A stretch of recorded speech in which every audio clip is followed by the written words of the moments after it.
तो बहुत ही घोर कलयुग आ गया है आजकल। सुबह सुबह जैसे ही सोकर उठो और नेट खोलो, पता चलता है कि कहीं ना कहीं किसी न किसी पत्नी ने किसी न किसी पति को या प्रेमी को टपका दिया। ये सिलसिला लगातार जारी है। जैसे हम लोग सुबह उठते हैं, इंस्टाग्राम, ट्विटर, फेसबुक वगैरह देखते हैं तो पता चलता है कि अवैध प्रेम प्रसंग के चक्कर में फिर एक पत्नी ने अपने पति को मौत के घाट उतार दिया। तो ये वीडियो में आप जिस महिला को देख रहे हैं, बहुत मासूम से दिखने वाली इस महिला का नाम कविता मीणा है और ये राजस्थान की रहने वाली हैं, जिसने अपने प्रेमी के चक्कर में अपने ही पति को जूस में सल्फास की गोली जहर मिला करके दे दिया। और आलम देखिए कि जब उसकी तबीयत ख़राब हुई, जब उसको इलाज कराने की ज़रूरत थी, उसे ले जाने की ज़रूरत थी, तो जो कविता मीणा है और उसका जो प्रेमी है गणेश मीणा, ये दोनों लोग सड़क के किनारे उसको रोक करके उसके मरने का इंतज़ार कर रहे थे ताकि वो सही समय से अस्पताल ना पहुंच पाए। राजस्थान का ये मामला है। गणेश मीणा नाम के एक व्यक्ति से इनका शादी से पहले से प्रेम प्रसंग था और जिसके चलते इन्होंने अपने पति को रास्ते से हटाने की योजना बनाई। सल्फास की गोली मिला दी, उसे जूस पिलाने के बहाने लेकर गए। जब सल्फास की गोली असर करने लगी और उसकी तबीयत ख़राब हुई तो पति चिल्लाता रहा। हालांकि उसने अपनी पत्नी के हाथ से जूस तो पी लिया, वो बार बार चिल्लाता रहा कि मुझे अस्पताल ले चलो, लेकिन देखिए पत्नी और प्रेमी दोनों लोग उसे अस्पताल नहीं ले गए बल्कि उसको ज़बरदस्ती बैठाए रह गए कि जब तक इसकी मौत ना हो जाए। अगर कहीं अस्पताल ले गए तो ऐसा ना हो कि डॉक्टर इसे दवा इलाज करके ठीक कर दे और सारा राज खुल जाए। कितना भरोसा करता था वो अपनी पत्नी पर कि उसने अपने पत्नी के द्वारा दिया हुआ जूस पी लिया जिसमें सल्फास की गोली मिली हुई थी। और उसके बाद देखते ही देखते चारों तरफ पब्लिक जब इकट्ठा होने लगी, पब्लिक भी कहने लगी इसे अस्पताल लेकर जाओ, तो मोटरसाइकिल लेकर के ये लोग यहाँ से वहाँ, वहाँ से यहाँ उसको दौड़ाते रहे बेचारे को। और आखिरी में जब पता चला कि उसके अंदर की सारी नसें फट गई, क्योंकि सल्फास की जो गोली होती है बहुत ही घातक होती है, तब जा कर के अस्पताल में भर्ती कराया। उसके बाद में चारों तरफ हल्ला कर दिया कि बीमारी की वजह से अचानक तबीयत बिगड़ी और मौत हो गई। इसके बाद में जो है पत्नी का रास्ता आसान हो गया, फिर वो उसकी अस्थियों को विसर्जन करने के लिए हरिद्वार ले गई। लेकिन धीरे धीरे कहीं ना कहीं जो मृतक पति है उसके पिता को, उसके घर वालों को बहू के ऊपर शक हुआ। तो उन्होंने इलाके में सीसीटीवी फुटेज वगैरह खंगाला तो पता चला कि जब उसके पति की तबीयत ख़राब हुई तो वहाँ पर सिर्फ ये अकेली महिला नहीं थी बल्कि दो तीन लोग मोटरसाइकिल से उसको बैठा बैठा करके यहाँ वहाँ सीसीटीवी कैमरे में दिख रहा है कि उसको बैठा बैठा करके यहाँ वहाँ ले जाते, घुमाते फिराते दिख रहे हैं और सही समय पर अस्पताल नहीं ले जा रहे। जब पुलिस ने कविता मीणा से कड़ाई से पूछताछ की तो सारा राज परत दर परत खुल गया। और अब देखिए किस तरीके से चेहरा छुपाने का काम किया जा रहा है। सीसीटीवी फुटेज न होता तो पता न चलता कि क्या साजिश और क्या षड्यंत्र है। अवैध प्रेम प्रसंग के चलते जो है अपने पति को ही जहर देकर के मौत के घाट उतार दिया। वो भी इतने दर्दनाक तरीके से कविता मीणा ने अपने पति को मौत दी कि बेचारे को अस्पताल भी नहीं ले गए। वो जो है यहाँ वहाँ बैठाए रहे, देर करते रहे ताकि उसकी मौत हो जाए और इनका रास्ता अलग हो जाए। दोनों लोगों ने सोचा था कि पति के मरने के बाद बहुत ही आज़ादी से सांस लेंगे और एक दूसरे से शादी कर लेंगे, लेकिन अब सलाखों के पीछे चले गए। दिनांक 5 अगस्त 2026 को महेश मीना की संदेहास्पद मृत्यु हो जाती है। मृत्यु के उपरांत जब घर वालों से रिपोर्ट दी जाती है तो उन्होंने कहा कि इसकी तबीयत खराब होने से मृत्यु हुई है। इस चीज़ पर एक मर्ग दर्ज किया जाता है।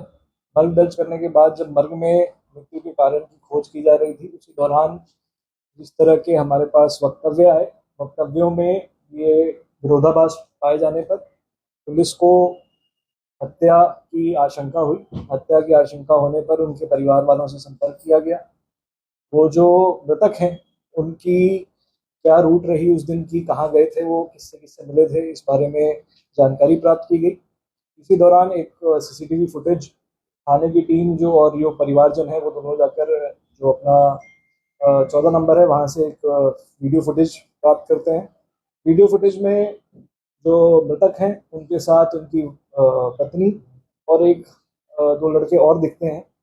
इस पूरी वीडियो फुटेज में देखा जा सकता है कि उनकी जो मृतक हैं उनकी तबीयत खराब हो गई थी और तबीयत खराब होने के कारण कोई कोई कारण उनके पत्नी द्वारा बताया नहीं गया था।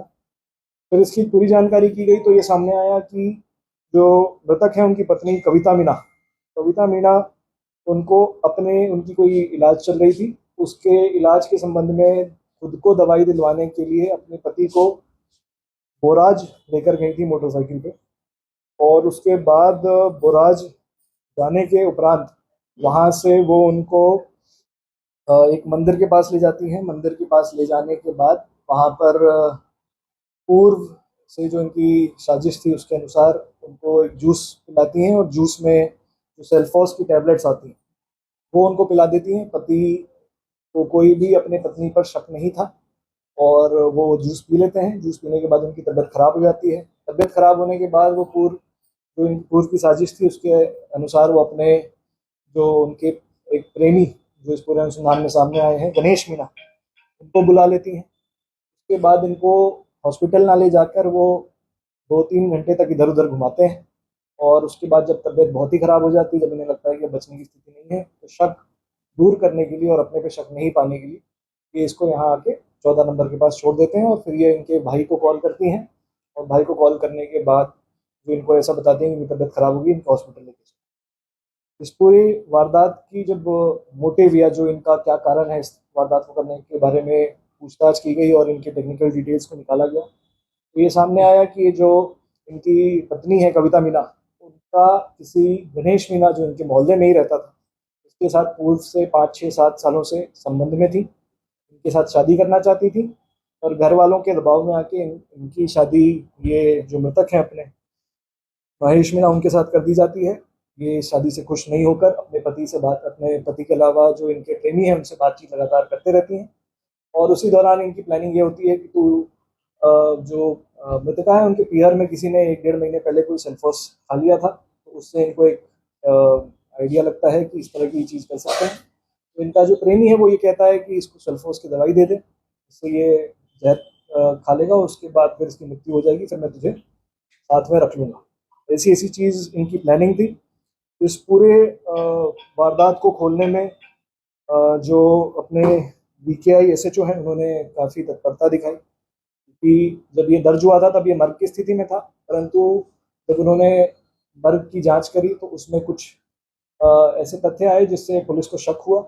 और हमने बिना इस चीज़ को इस मृतका की पत्नी के को ज़्यादा अलर्ट करते हुए इसकी जो एक तरीके से गुप्त तरीके से जांच शुरू कर दी थी। गुप्त जांच में इनके पिता से भी सहयोग लिया गया था कि इनकी उस दिन कहाँ इनको बुलाया गया था, किस तरह की बातचीत सामने आई थी। और उसको हमने डेवलप करते करते जब हमारे पास सारे सबूत आ गए तो एक हत्या का मुकदमा इनके खिलाफ दर्ज किया गया। हत्या के मुकदमे में जब इनसे पूछताछ की गई, इनके शक हमारे पास इतने एविडेंसेस आ गए थे कि इनके पूछताछ के लिए इनको लाया जा सके। इनसे पूछताछ की गई, मनोवैज्ञानिक तरीके से जब पूछताछ की गई एवं इनके सामने जो इनके टेक्निकल डिटेल्स हैं वो लेकर हम जब इनके सामने आए तो हमारे सामने ये पूरी वारदात जो है खुल के सामने आई।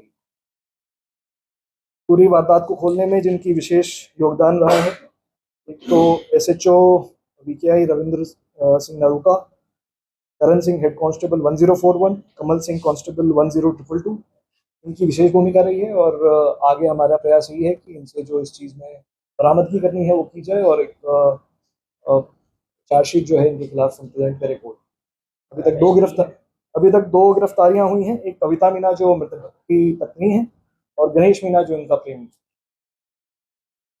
किसी को शक नहीं हुआ? नहीं, बिल्कुल, जैसे मैंने आपको बताया कि जब इनकी मर्ग दर्ज हुई थी तब तो घर वालों को शक नहीं था। उन्होंने मान लिया था कि किसी बीमारी की वजह से या किसी वजह से इनकी तबीयत बिगड़ी और तबीयत बिगड़ने के कारण इनकी दौरान जब इनको इलाज के लिए जा रहे थे तब इनकी मृत्यु हो गई थी।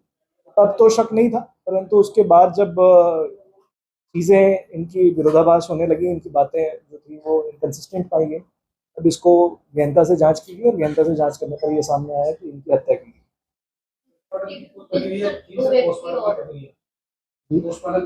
बिल्कुल, पोस्टमार्टम हुआ है। पोस्टमार्टम की प्रक्रिया में जो इनका मतलब जो विसरा है वो कलेक्ट किया गया है, उसको FSL भी भेजा गया है। और FSL से अब हम ये हमारी बात भी चल रही है कि जल्द से जल्द उसकी जो जांच रिपोर्ट है वो हमारे पास आ जाए, ताकि अपन फाइल पे भी ले लें। और जो पॉइजन हमारे सामने आया है उससे अगर वो मैच करता है तो ये हमारे लिए बड़ी स्ट्रॉन्ग एविडेंस साबित दो व्यक्ति और दिखाई दे रहे हैं। अभी तक उनका कोई इंटेंशन इस चीज़ को लेके नहीं आया है कि उनको इस चीज़ के बारे में ज्ञात हो कि ऐसी कोई साजिश हो। उनको वो जो गणेश मीना है उसके वहाँ के आसपास के लोग बताए जा रहे हैं, जो उसने लेके आया था कि किसी की तबीयत खराब हो गई, तो उस बारे में भी जांच चल रही है। अगर उनके भी खिलाफ कोई ऐसी इंटेंशन आती है कि उनको जानकारी थी या ज्ञात था उनको कि इस तरह की कोई साजिश चल रही है, परंतु ऐसा अभी तक कोई सामने नहीं आया। अगर आता है तो उनके खिलाफ कार्रवाई